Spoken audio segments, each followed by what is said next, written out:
Assalamualaikum warahmatullahi wabarakatuh. Alhamdulillahi rabbil alamin. Hamdan katsiran tayyiban mubarakan fi, mubarakan alaih, kama yuhibbu rabbuna wa yarda. Wa ashhadu an la ilaha illallah wahdahu la syarika lah. Wa ashhadu anna Muhammadan abduhu wa rasuluh, sallallahu alaihi wa ala alihi wa sahbihi wa man tabi'ahum bi ihsanin ila yaumiddin. Alhamdulillah, puji syukur kita haturkan kehadirat Allah Subhanahu wa taala. Kita bisa mendahului yang lain balik dari mudik sehingga kembali melaksanakan kajian di pagi hari ini meskipun masih agak sepi. Masih banyak yang belum balik ya. Satu belum balik mudik, yang satunya belum balik umroh. Dan insyaallah di kesempatan kali ini kita akan melanjutkan materi di halaman 26 tentang fikih masalah taklid. Pertanyaan yang ke-47 dari kitab Al-Wajiz fi Aqidatis Salafi Ashabil Hadits, tentang bolehkah kita taklid kepada para ulama. Kita akan baca terlebih dahulu. Tafadhal. Bismillah, salatu wassalamu ala rasulillah wa ba'du. As-su'al sab'ah wa arba'un. Hal yajuzu li ahadin ay yuqallida ahadan minal ulama? Al-jawab, la yajuzu li ahadin ay yuqallida ahadan minal ulama'i illa idza kana amiyan la yaqdiru ala talabil haqq. Qala subhanahu wa ta'ala, falyahdharil ladzina yukhalifuna an amrihi an tusibahum fitnatun aw yusibahum adzabun alim. Surah An-Nur al-ayah As-salisah wa sittun. Wa qala sallallahu alaihi wasallam, kullu bani adam khata'un wa khairul khata'ina at-tawwabun. Hasan, rawahu at-Tirmidzi wa Ibnu Majah wa ad-Darimi wad-Darimi. Wa qala al-Imam Asy-Syafi'i rahimahullah, idza shahhal haditsu fahuwa madhhabi. Pertanyaan yang ke-47. Hal yajuzu li ahadin ay yuqallida ahadan minal ulama? Bolehkah seseorang taklid kepada salah seorang di kalangan ulama? Bolehkah seseorang taklid kepada salah satu di kalangan ulama? Kalau bicara taklid kepada ulama tanpa menyebut salah satunya, hukumnya boleh. Tapi kalau kepada salah satu dan tidak berpindah ke yang lain, inilah yang kita bicarakan. Karena kita dalam beragama itu tidak mungkin berpindah dari para ulama. Sehingga ketika kita beragama, kalau tidak mengikuti ulama A, mengikuti ulama B, mengikuti ulama C atau D atau ulama yang lainnya, sehingga pendapat apapun yang kita ambil pasti mengikuti salah satu ulama. Sehingga kalau kalimatnya taklid kepada ulama, hukumnya pasti kita lakukan. Dan tidak mungkin seorang muslim tidak taklid kepada ulama. Kalau dia enggak taklid kepada ulama, nanti jadi seperti zaitun, beramal tanpa ada ulama satupun yang pernah mengajarkannya. Sehingga adanya aneh dewe, sholatnya aneh dewe, nanti amal ibadah yang lain aneh dewe, semuanya serba aneh sendiri. Karena tidak ada panutan di kalangan ulama. Tapi kalau kita taklid kepada ulama, maka kita masih dalam satu gerbong kendaraan Islam, sehingga amal kita pasti masih amal yang terarah. Karena itu yang dibicarakan berkaitan dengan masalah taklid, bukan taklid kepada ulama, tapi taklid kepada salah satu ulama. Paham atau sama ini? Beda atau sama? Beda. Sehingga kalau taklid kepada ulama boleh, tapi kalau taklid kepada salah satu ulama itulah yang akan kita bahas. Baik. Kemudian jawaban yang disampaikan oleh penulis, la yajuzu li ahadin ayyuqallida minal ulama illa idza kana ammiyan. Tidak boleh bagi siapapun untuk taklid kepada salah satu ulama kecuali jika dia seorang ammi. Maka yang boleh taklid hanya satu, yaitu ammi. Selain ammi nggak boleh. Anda ammi bukan? Yang dimaksud dengan ammi artinya adalah orang awam.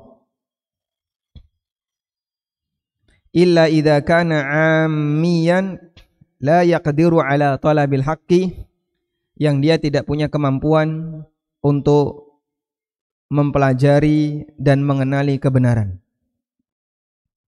Qala subhanahu wa ta'ala, Allah Ta'ala berfirman, falyahdharil ladzina yukhalifuna an amri an tusibahum fitnah aw yusibahum adzabun alim. Orang-orang yang menyimpang dari ajaranku, hendaknya dia, orang-orang yang menyimpang dari ajaran Nabi sallallahu alaihi wasallam, hendaknya dia waspada. Antusibahum fitnah, karena dia bisa tertimpa fitnah, au yusibahum adzabun alim, atau dia tertimpa adab yang menyakitkan. Wa qala sallallahu alaihi wasallam, dan Nabi sallallahu alaihi wasallam bersabda, kullu bani Adam khata'un wa khairul khata'in at-tawwabun. Semua manusia pasti pernah salah, dan sebaik-baik orang yang bersalah adalah yang rajin bertaubat. Hadis hasan riwayat At-Tirmidzi, Ibnu Majah dan Ad-Darimi. Wa qala al-Imam Syafi'i, dan Imam Syafi'i mengatakan rahimahullah, idza sahal hadits fa huwa madhhabi. Apabila hadis itu sahih, maka hadis itu adalah madhabku. Maka hadis yang sahih itu adalah madhabku. Baik. Sekarang kita akan memberikan beberapa catatan berkaitan dengan masalah taklid. Yang pertama ada 3 istilah yang perlu kita bedakan dalam masalah ini. Ada taklid, ada ittiba, dan ada ijtihad. Ada taklid, ada ittiba, dan ada ijtihad. Taklid, ittiba, ijtihad. Ada 3 istilah yang berbeda. Apa itu taklid? Definisi taklid yang disebutkan dalam kitab usul fikih yang menjadi kurikulum di pelajaran usul fikih di Universitas Islam Madinah dari mulai semester 3 sampai semester 6, Raudhatun Nadhir. Dikatakan di Raudhatun Nadhir, yang dimaksud dengan taklid adalah qabulu qaulil ghairi min ghairi hujjah. Qabulu qaulil ghair min ghairi hujjatin. Menerima pendapat orang lain tanpa hujjah. Menerima pendapat orang lain tanpa hujjah. Dan secara makna bahasa, taklid berasal dari kata qallada yuqallidu, yang artinya memasang kiladah. Memasang kiladah. Kiladah artinya kalung. Maka orang yang taklid berarti dia adalah orang yang dikalungi lalu diseret. Seperti apa? Wedhus, kambing ya. Sehingga dia mengikuti ke arah mana orang yang menyeretnya. Tanpa mengetahui dia mau diajak ke jalan yang isinya makanan ataukah mau digelendeng untuk disembelih. Dia enggak tahu. Maka dalam posisi ini orang yang taklid disebut sebagai orang yang taklid karena dia mengikuti orang lain tanpa hujjah. Dikatakan di sini tanpa hujjah. Beliau tidak mengatakan tanpa dalil. Karena hujjah itu lebih luas dibandingkan dalil. Hujjah bisa berupa dalil Al-Quran maupun hadis, bisa berupa alasan logika yang sehat, atau alasan yang lain yang bisa diterima secara syar'i. Prinsipnya ketika dia mengikuti orang lain dalam bentuk pasrah bongkoan tanpa ada pertimbangan alasan apapun, madep mantep manut melu opo jare Pak Kiai, inilah definisi taklid secara istilah. Sekarang kita akan beralih ke 3 istilah tadi ya. Ada taklid, ada ittiba, dan ada ijtihad. Taklid tadi kita sudah menyebutkan. Berikutnya adalah ittiba. Bagaimana bentuk ittiba? Ittiba adalah berpendapat berdasarkan dalil, baik dari Al-Quran, hadis, ijma' maupun qiyas yang diterima. Ittiba adalah mengambil pendapat berdasarkan dalil, baik dari Al-Quran, hadis, ijma' maupun qiyas yang bisa diterima.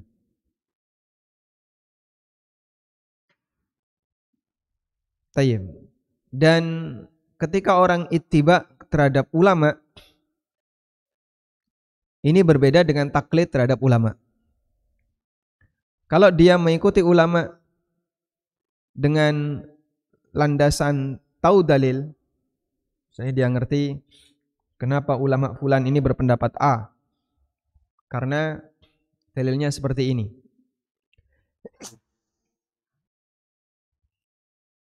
Alhamdulillah. Yahdikumullah wa yuslih balakum. Ketika ulama fulan berpendapat A karena dalilnya seperti ini, maka yang dia lakukan apa?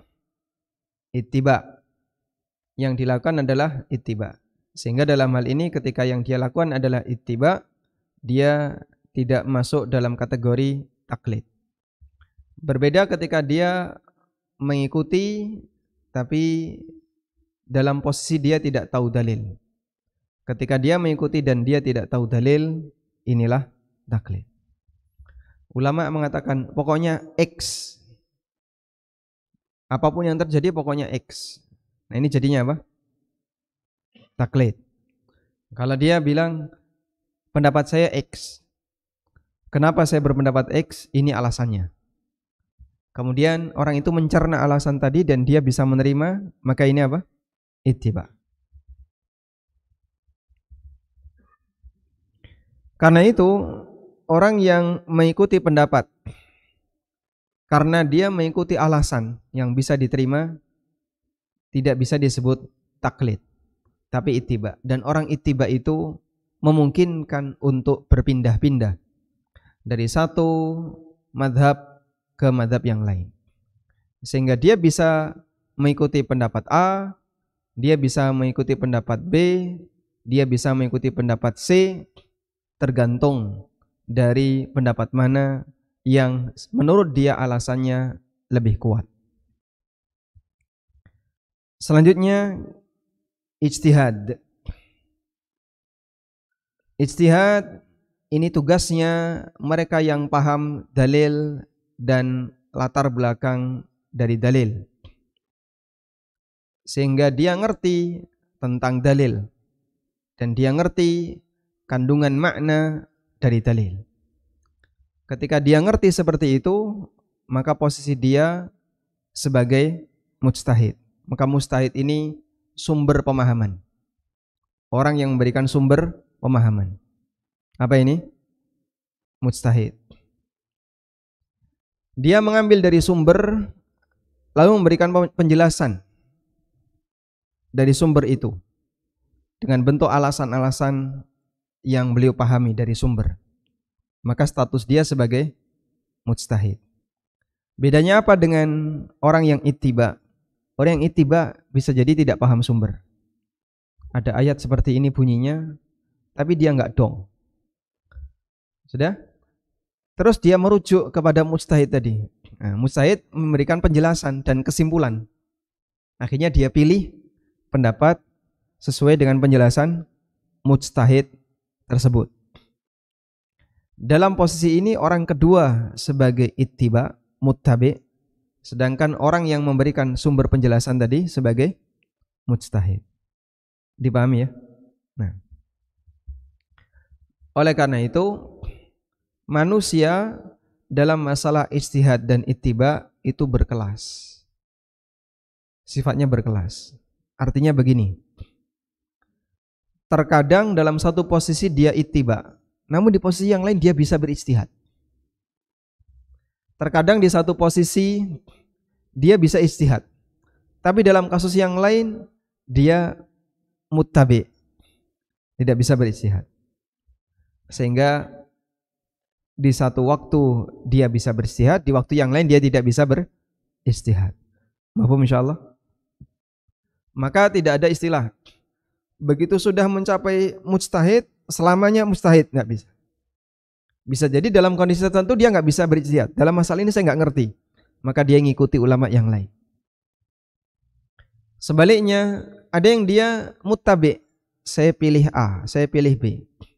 Tapi dalam kasus tertentu dia bisa menggali sendiri. Menurut saya kesimpulan yang benar seperti ini berdasarkan dalil ini. Maka yang kayak gini dia berstatus sebagai mujtahid. Sehingga mujtahid itu sifatnya parsial. Sebagaimana ittiba juga sifatnya parsial. Sebab tidak ada manusia yang mengetahui seluruh isi agama. Manusia bisa mengetahui mungkin 50% dari isi agama, 60%, 70% dari isi agama. Tapi sisanya karena dia nggak tahu, dia ngikuti yang lain. Dan itu beririsan. Sehingga kalau kita buat diagram Venn, lingkaran besar, ada yang irisannya di sebelah kiri, ada yang irisannya di sebelah kanan, ada yang di atas, ada yang di bawah. Paham ini? Teori diagram Venn, Bang? Baik. Yang paham irisan di sebelah kiri, dia nggak tahu ilmu sebelah kanan.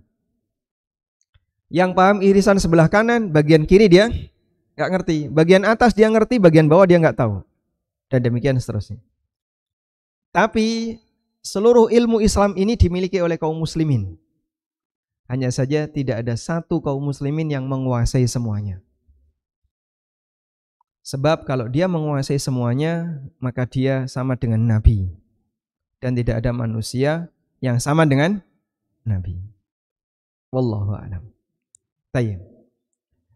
Bapak Ibu belajar dalam posisi sebagai jamaah yang tidak bisa bahasa Arab misalnya, sehingga kajiannya kajian nggih napa nggih. Kajiannya kajian yang sifatnya tematik atau kajian-kajian yang berbahasa Indonesia. Dalam posisi ini ketika Anda belajar mungkin mengetahui dari sekian diagram itu punya irisan, tapi sebagian kecil di sebelah kanan atau di sebelah kiri. Bagian yang lain kita tidak tahu. Makanya kalau ada orang yang ngasih kritikan kayak gini ya, jadi orang itu harus seimbang. Sehingga belajar dunia 50%, belajar agama itu 50%. Masya Allah. Kalau orang ini komitmen dengan ucapannya, paham Islam 50% itu jadi ulama dunia. Tapi yang ngomong ini orang bodoh agama, yang mau menghalangi orang yang mau belajar agama. Jangan terlalu serius belajar, 50% saja belajar itu. Betul kalau dia ngomong 50% belajar Islam dan dia paham 50% agama Islam, ulama dunia orang ini. Cuman sayang yang ngomong ini orang yang jahilnya dunia, orang bodohnya dunia, sehingga dia nggak ngerti apa yang dia ucapkan. Akibatnya dia menghalangi orang lain untuk belajar dan menghalangi dirinya sendiri untuk belajar. Dan menurut dia apa yang sudah dia ketahui sudah 50%. Subhanallah, kalau 50% agama orangnya kayak gini Pak, agama kayak apa ya? Kurangnya berarti agama ini masih banyak yang kurang. Tayyib. Ini kita bicara masalah perbedaan antara taklid dan ittiba. Selanjutnya kita akan beralih ke hukum taklid. Ini saya bahas di buku Fikih Bermadhab. Maka di sini saya cuma bacakan beberapa kutipan yang disampaikan oleh para ulama yang sudah saya sebutkan di Fikih Bermadhab. Syekhul Islam rahimahullah pernah mengatakan, "Walladzi alaihi jamahirul ummah," yang menjadi pendapat jumhur ulama, annal ijtihada jaizun fil jumlah wat taqlida jaizun fil jumlah, bahwa secara umum ijtihad itu boleh dan secara umum taklid juga boleh. Catat ya, kata Syekhul Islam, jumhur ulama mengatakan bahwa secara umum, kalimat secara umum itu berarti belum dikasih rincian. Maka kalau kita ditanya, hukum taklid gimana? Oh, enggak boleh, mutlak enggak boleh. Itu menyalahi kaidah umum. Kalau disebut secara umum boleh, berarti secara umum dibolehkan dan masih ada rincian. Ada bagian yang dimana dia dilarang. Annal ijtihada jaizun fil jumlah wat taqlida jaizun fil jumlah. Bahwa ijtihad itu secara umum boleh dan taklid secara umum boleh. Maksud secara umum tadi apa?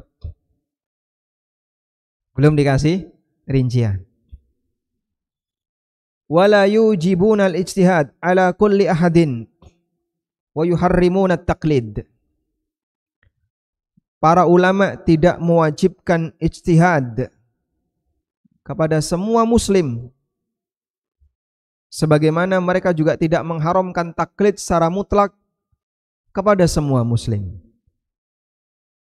Wala yujibuna at-taqlida ala kulli ahadin wa yuharrimuna al-ijtihad.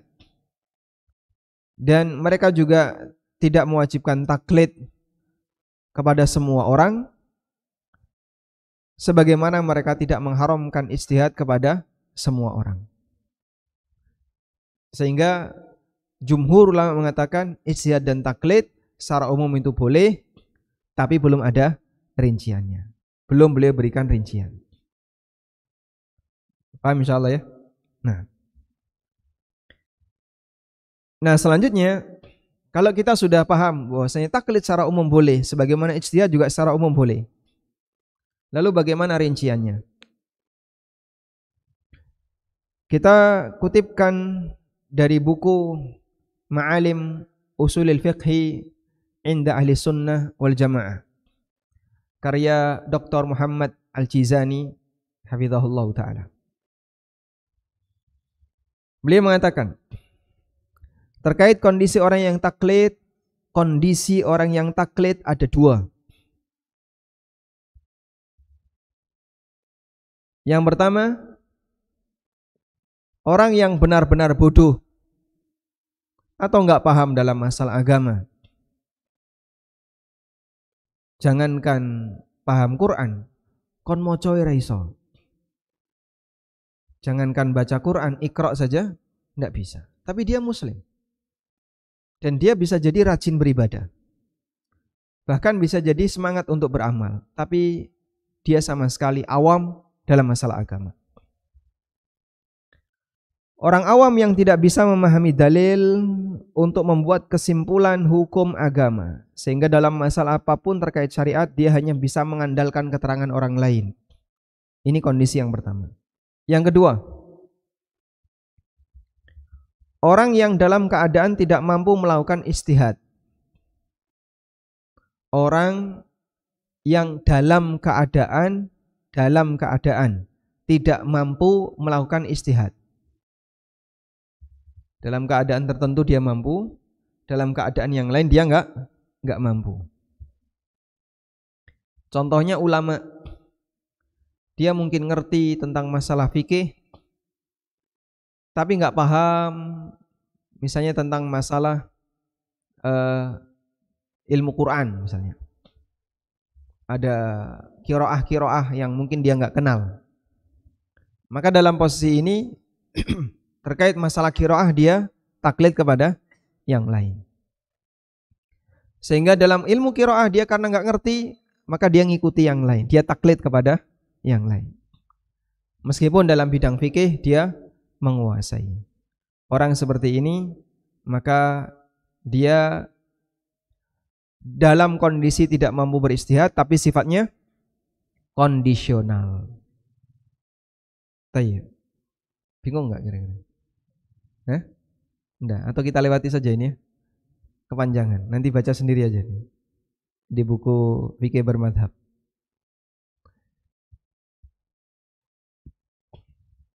Sudah? Jadi kalau kita ditanya siapakah orang yang boleh taklid, jawabannya ada dua.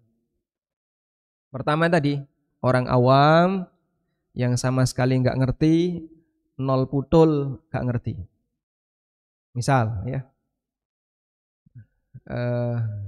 ini ditanya ya, Mas siapa namanya? Namanya siapa? Hamzah. Ada pertanyaan. Kalau orang membatalkan sumpah, apa yang harus dia lakukan? Dia membayar kafarah. Apa bentuk kafarah? Kemudian saudara Hamzah bisa menyebutkan. Al-Quran mengatakan seperti ini, 1, 2, 3. Baik. Kalau enggak mampu, membebaskan budak, memberi makan 10 orang miskin. Satu lagi, memberi pakaian. Kalau enggak mampu, baru puasa 3 hari. Muncul pertanyaan, 3 hari itu apakah harus berturut-turut atau tidak? Ini dalil Al-Quran, ini kitab-kitab hadis, silahkan jenengan cari. Kira-kira kalau dikasih tugas kayak gitu, sanggup nyari enggak? Kita sediakan ya, jenengan tak bawa ke perpustakaan Masjid Nabawi ya. Ini dalil Quran, ini Al-Qur'annya ya.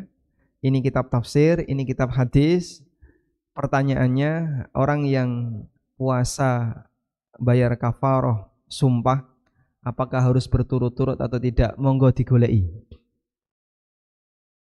Bisa enggak dia nyari? Wah, saya enggak sanggup. Moco judulnya aja enggak bisa. Apa meneh moco isine. Sudah? Maka dalam posisi ini, karena beliau dalam keadaan tidak tahu sama sekali dan tidak memungkinkan untuk mencari tahu itu, boleh taklid. Dan dominan masyarakat Indonesia seperti ini. Dominan masyarakat Indonesia seperti ini.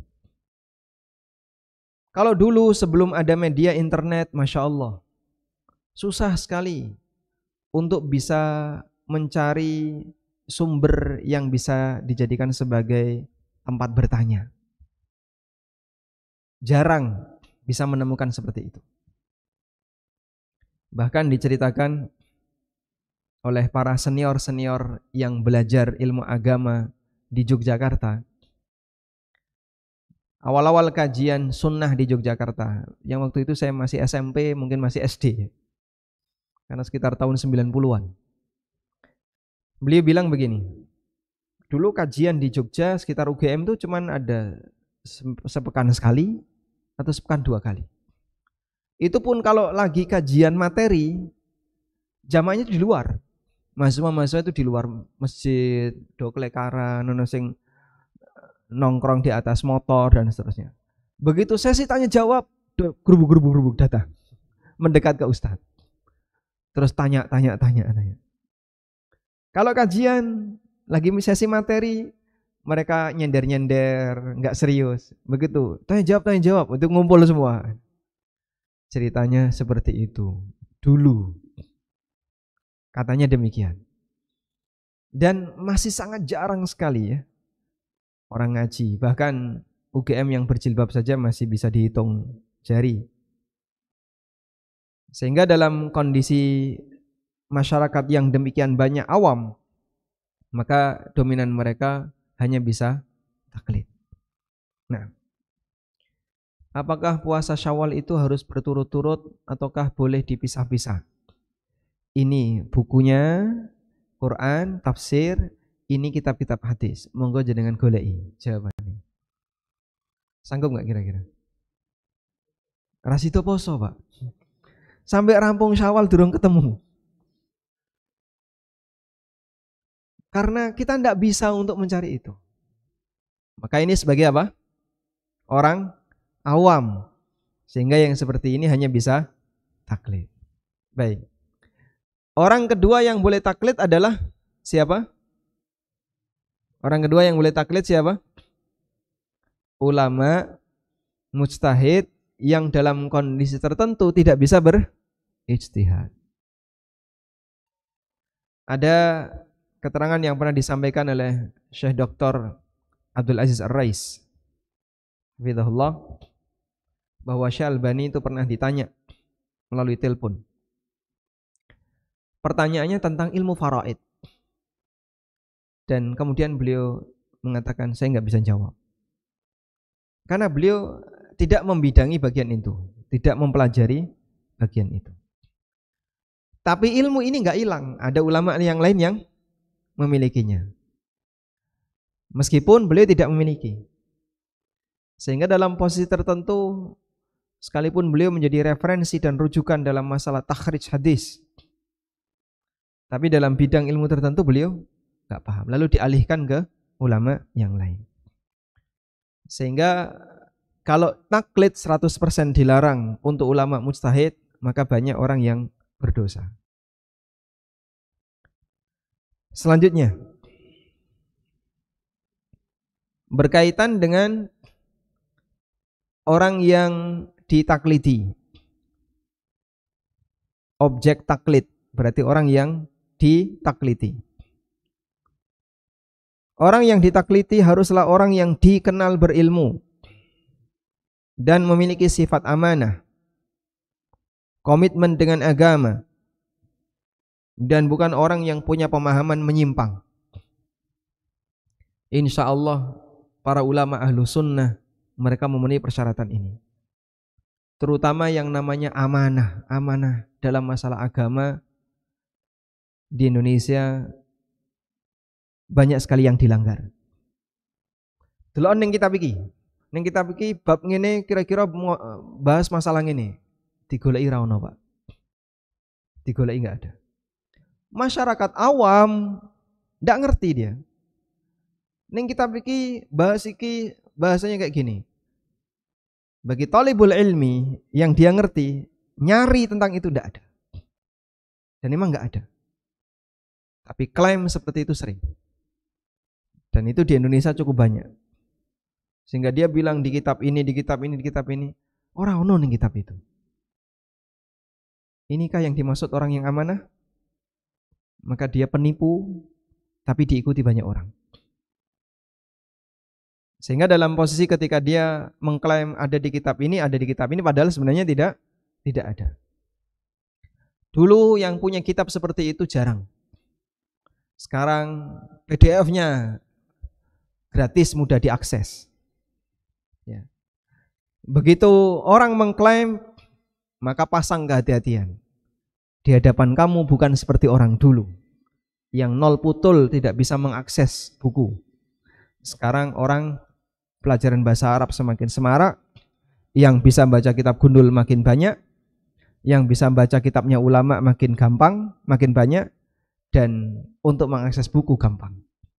Sehingga meneliti ceramah seorang dai di Indonesia saat ini sangat mudah. Mahasiswa-mahasiswa Libya, ya, mereka yang kuliah di Mesir atau yang di Madinah, atau yang di Timur Tengah yang paham isi kitab Arab, dia bisa menilai ini orangnya amanah atau tidak. Baik. Makanya yang masih punya idealisme itu bisa kita jadikan sebagai, yang masih punya idealisme bisa kita jadikan sebagai tempat saran. Kira-kira menurut Anda, kalau saya mau belajar agama, di posisi mana yang benar? Mahasiswa yang masih punya idealisme, dia bisa mengarahkan. Karena kan dia nggak punya kepentingan ya. Politik dia nggak punya. Kepentingan ormas mungkin dia juga sudah tinggalkan. Maka bisa jadi dia akan arahkan. Yang saya pahami bagaimana cara orang menyampaikan pernyataan, dia akan arahkan. Silahkan ke A, B atau C. Karena amanah ilmiah sekarang kita bisa lihat banyak yang sudah dilanggar. Baik. Karena itu ketika taklid, maka pastikan orangnya harus orang yang amanah. Yang berikutnya, catatan berikutnya. Tujuan taklid adalah dalam rangka mengikuti kebenaran, bukan membenarkan semua yang diikuti. Tujuan taklid adalah mengikuti kebenaran, bukan membenarkan apa yang diikuti.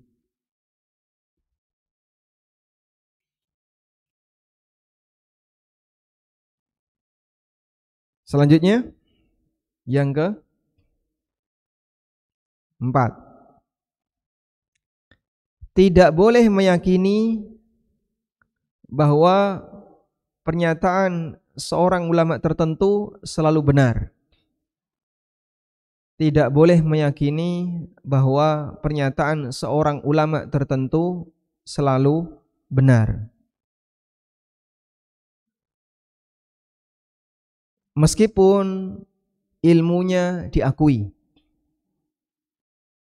agar dia tidak disejajarkan sebagaimana Nabi, agar dia tidak disejajarkan sebagaimana Nabi.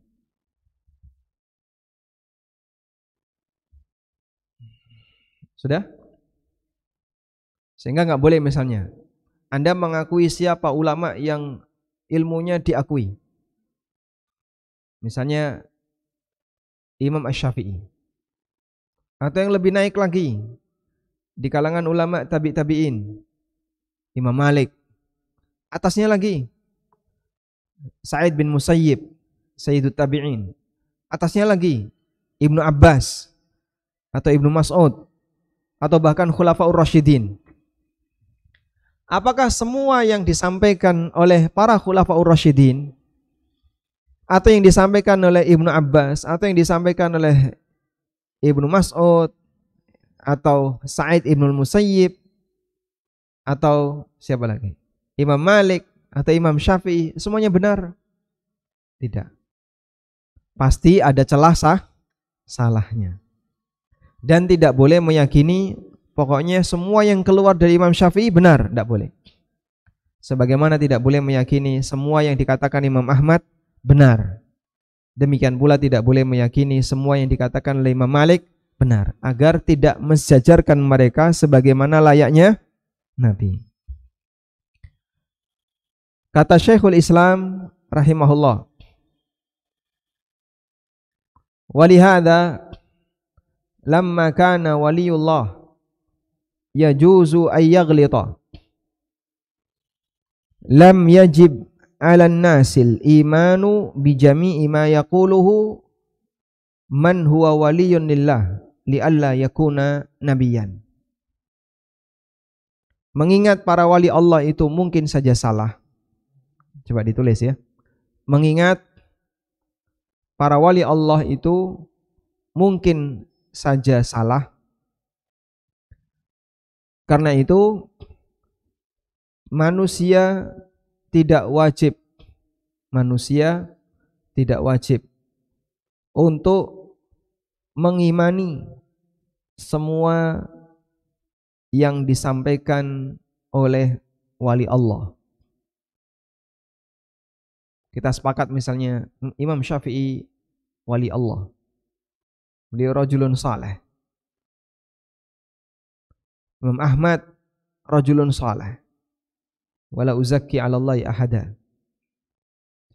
Dan dalam posisi ini tetap kita tidak boleh mengatakan semua yang disampaikan oleh Imam Syafi'i atau Imam Ahmad atau sebelumnya adalah Imam Malik atau sebelumnya Laits bin Sa'ad atau ulama-ulama yang lainnya semuanya benar. Tidak boleh demikian. Sebab kalau demikian maka sama dengan menyamakan mereka sebagaimana layaknya Nabi. Wallahu a'lam. Selanjutnya, orang yang taklid tidak bebas hisab. Orang yang taklid tidak bebas hisab. Pemahaman ini penting untuk ditekankan di masyarakat.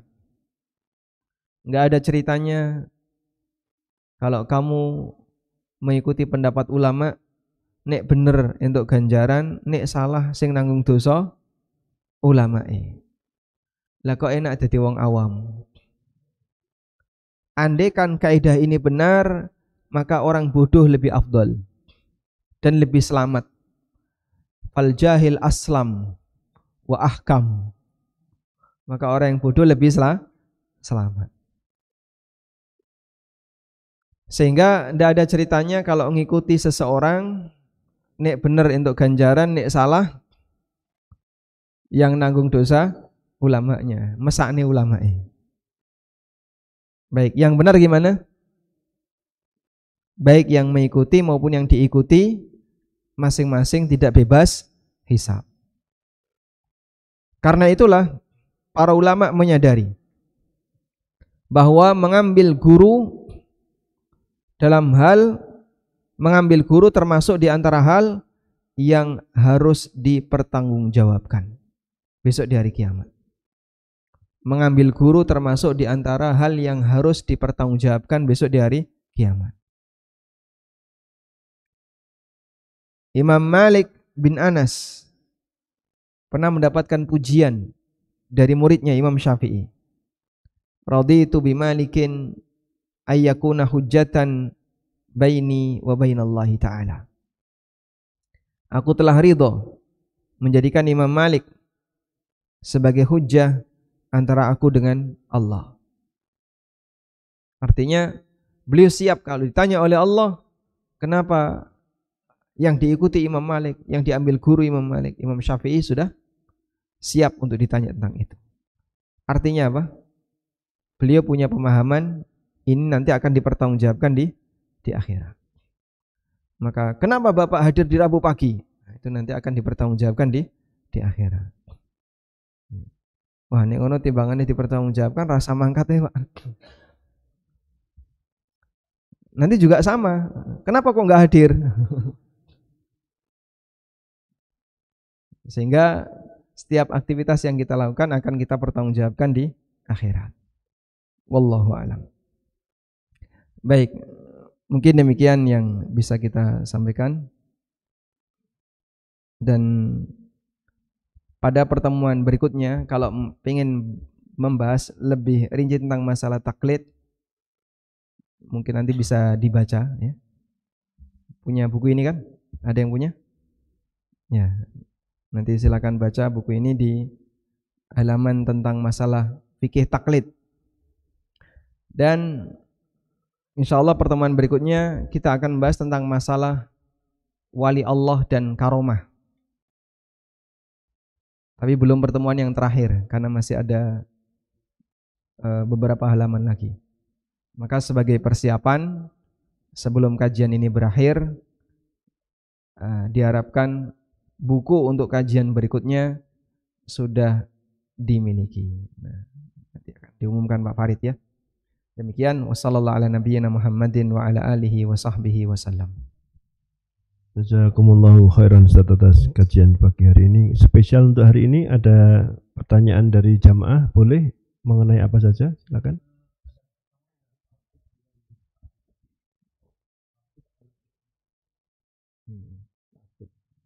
Apakah ada kesamaan antara ta'assub dengan taklid? Ta'assub itu bentuk asobiyah. Asobiyah itu fanatis kelompok. Maka ta'assub itu bisa dalam agama, bisa juga non agama. Pokoknya kalau enggak gendera hijau putih ireng, wah musuh kan gitu ya. Kalau PSIM genderanya apa? Hah? Biru. Biru tok. Hijau putih ireng itu grab. Hijau putih ireng itu grab. PSS apa? Hijau. Enggak, biar 3 warna kok.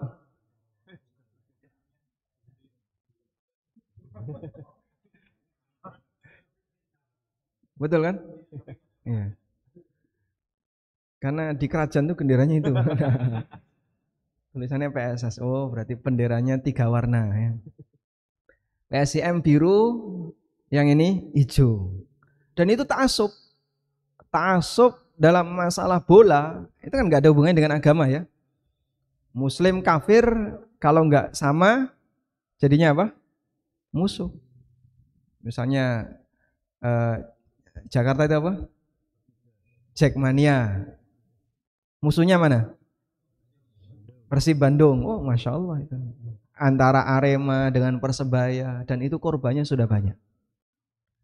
Dan di masa silam, ta'assub kelompok itu memakan banyak korban. Di masa jahiliyah. Makanya orang yang mati dalam posisi ta'assub itu sebagaimana matinya orang jahiliyah. Yang dia membela tapi nggak tahu yang dibela ini apa. Kamu itu badine apa membela nih kayak gitu, nggak ngerti dia. Tapi pokoknya waton melu. Akhirnya dia mati tanpa alasan yang benar. Karena ta'assub. Jadi bedanya apa antara ta'assub dengan taklid? Kalau taklid hanya dalam masalah agama. Kalau ta'assub bisa dalam masalah agama maupun non agama. Wallahu a'lam. Ada lagi silakan. Waalaikumsalam warahmatullahi.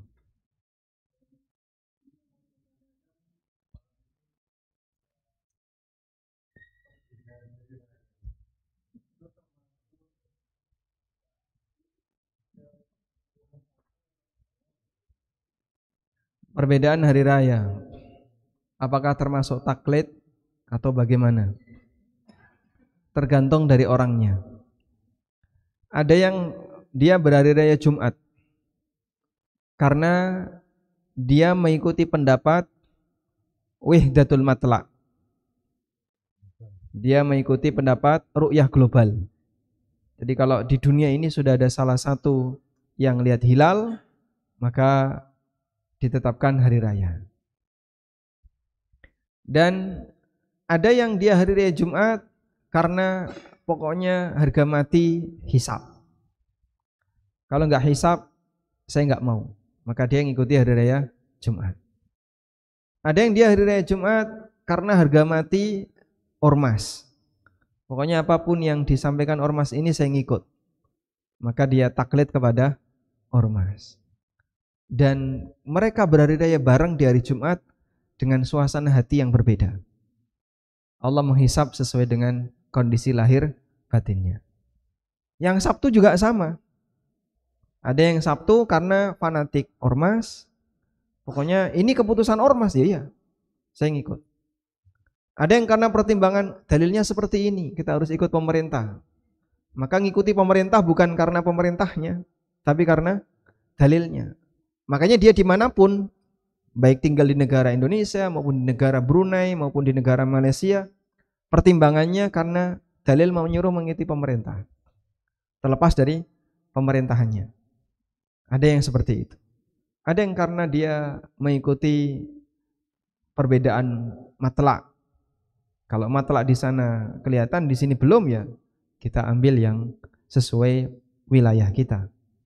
Sehingga masing-masing berhari raya yang sama di hari Sabtu, tapi batinnya beda. Dan Allah menghisab lahir batin. Mereka yang berhari raya di hari Sabtu karena alasan ormas nilainya berbeda dengan mereka yang berhari raya di hari Sabtu karena alasan dalil. Punya nilai yang berbeda. Meskipun lahiriahnya sama, podo-podo riyoyo, sama-sama bodoh lebaran, tapi latar belakangnya beda. Dan Allah menghisap lahir batin. Wallahu a'lam. Ada lagi dari jemaah, silakan. Sudah, kita cukupkan. Sampun, Mbah, sampun jenengan, Mbah. Oh, ndela. Monggo, Mbah. Terakhir nih, Mbah nggih. Niki nek dinteni ya metu siji-siji. Monggo, Mbah.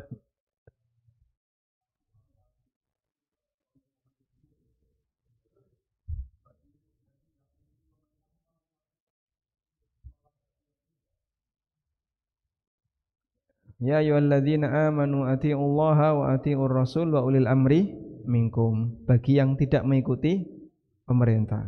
Dalam hal apa? Dalam hal berhari raya. Maka tergantung mazhab mana yang dia pilih. Kalau dia berhari raya tidak mengikuti pemerintah, apakah melanggar ayat ini? Tergantung dia mengikuti mazhab yang mana.